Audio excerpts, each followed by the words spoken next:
देश के पहले प्रधानमंत्री जवाहरलाल नेहरू की कर्मभूमि के नाते सुर्खियां पाने वाली फूलपुर की जनता के मूड का अनुमान लगाना तमाम सियासी पंडितों के लिए कभी आसान नहीं रहा।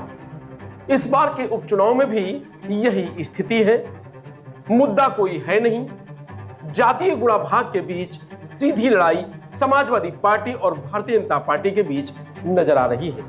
चुनाव के दरमियान ही प्रत्याशी बदल देने से बसपा की भूमिका उटकटवा से अधिक कुछ नहीं दिख रही है। भाजपा ने पूर्व विधायक दीपक पटेल पर दांव लगाया है, तो समाजवादी पार्टी ने 3 बार के विधायक रह चुके मुज्तबा सिद्दीकी जैसे अनुभवी को फिर मौका दिया है। 2022 के चुनाव में मुजाबी को 2700 मतों से हराने वाले भाजपा के प्रवीण पटेल अब सांसद हो चुके हैं और उपचुनाव की वजह भी 2022 से ही सपा यहां भाजपा को तगड़ी चुनौती देती आई है। 2024 लोकसभा चुनाव में सपा यहां से करीब 18,000 मत पाने में कामयाब रही थी। इसी कारण भाजपा केंद्र प्रदेश सरकार की उपलब्धियों का बखान करने के साथ साथ जातिगत गोटियां भी सेट करने में पूरी ताकत झोंके हुए है।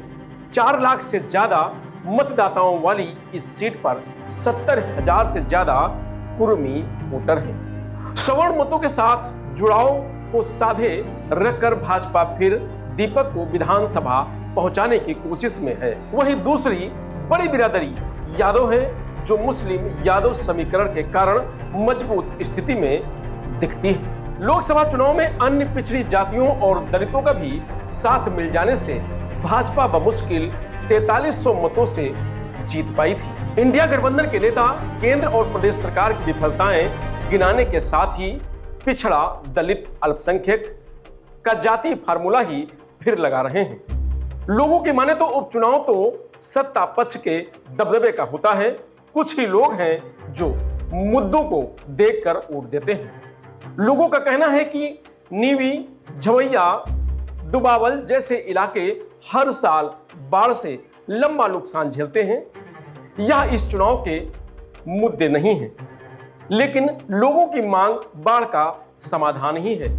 सीएम योगी से आवारा जानवरों से निजात दिलाने की भी बात कही जा रही है। भाजपा फूलपुर से 2017 और 2022 में चुनाव जीत चुकी है।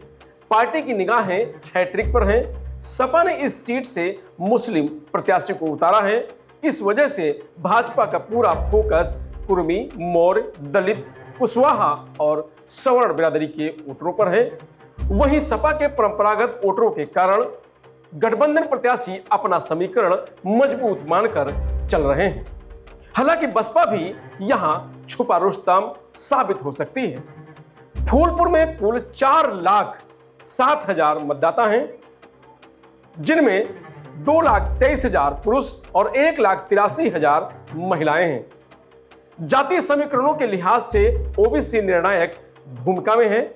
खासकर पटेल और यादव मतदाता ही हार जीत तय करता है।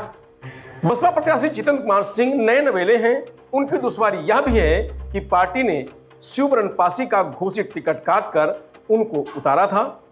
इस कारण पासी समाज में बसपा के प्रति नाराजगी दिखने की बात कही जा रही है। इसी बीच पीएससी की प्रारंभिक परीक्षा 2 दिन कराए जाने जैसे मुद्दों को लेकर उत्तर प्रदेश लोक सेवा आयोग को घेरे हजारों प्रतियोगी छात्रों के आंदोलन की गूंज भी चुनाव में कहीं न कहीं सुनाई दे रही है।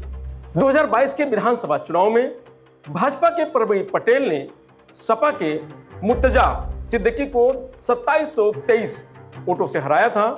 भाजपा के दीपक पटेल 2012 में करछना से विधायक रह चुके हैं। उनकी मां केसरी देवी पटेल 2019 में फूलपुर से सांसद और उसके पहले 15 साल तक जिला पंचायत अध्यक्ष रह चुकी हैं। चंद्रशेखर आजाद की आजाद समाज पार्टी भी पहली बार यहां मैदान में है। इनके प्रत्याशी शाहिद अख्तर खान सपा के एमओआई समीकरण को गड़बड़ा सकते हैं। पिछली बार हार जीत का अंतर बेहद कम होने से कुछ दूसरे प्रत्याशी भी भाजपा और सपा को टेंशन बढ़ाए हुए हैं। जातियों के गणित में उलझा है फूलपुर का समीकरण। मतदाताओं के मन की थाह लेने नेताओं के लिए चुनौती बनी है। लड़ाई सीधी भाजपा और समाजवादी पार्टी के बीच नजर आ रही है।